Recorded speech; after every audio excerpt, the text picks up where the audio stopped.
Il est 10 heures passées de quelques minutes. Chers fidèles internautes de Gianni ML, bonjour et bienvenue dans les flashs d'information de Gianni ML FM. Taré, les douaniers ont de bonnes raisons d'afficher un large sourire en cette fin d'année. Pour cause, l'affaire est pliée en ce qui concerne le quota de recettes assigné à ceux au titre de l'année 2023.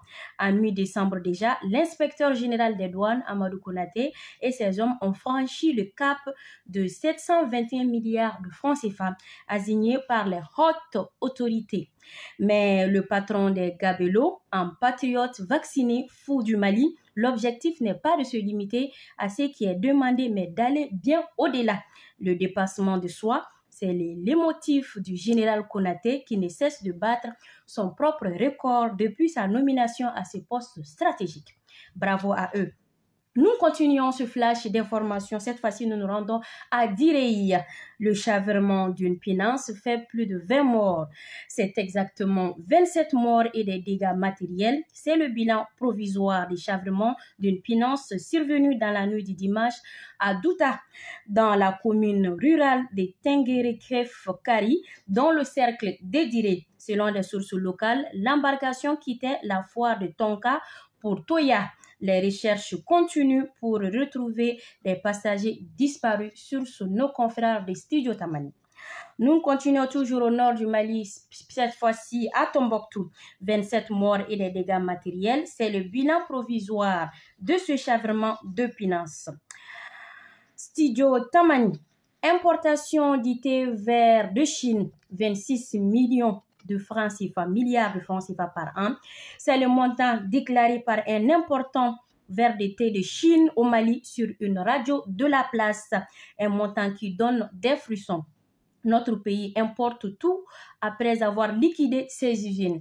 Avec 26 milliards de francs CFA, l'usine thé de Farako peut rouvrir ses portes. Source l'Inter de Bamako.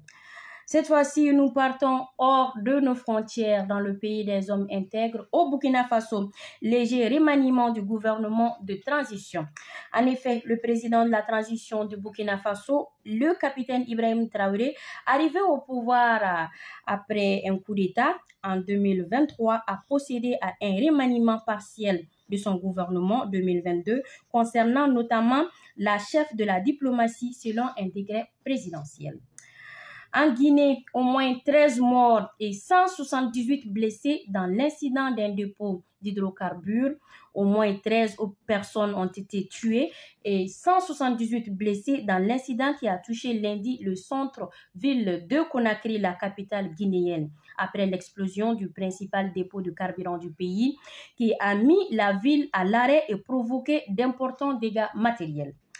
En RDC, vote inédit de la diaspora. La diaspora participe à ce vote. Ce mercredi, plus de 45 millions de Congolais sont entendus aux urnes pour les présidentielles. Ces votes concernent également la diaspora congolaise installée en France. Entre émotion et patriotisme, certains voteront pour la première fois à Paris. Ces élections ont un enjeu assez particulier dans un contexte sécuritaire très tendu en République démocratique du Congo. Voilà, c'est ce qui met fin à ces flashs d'informations que j'ai eu à présenter avec un immense plaisir. On se donne rendez-vous à tout à l'heure pour d'autres flashs d'informations. Merci à vous.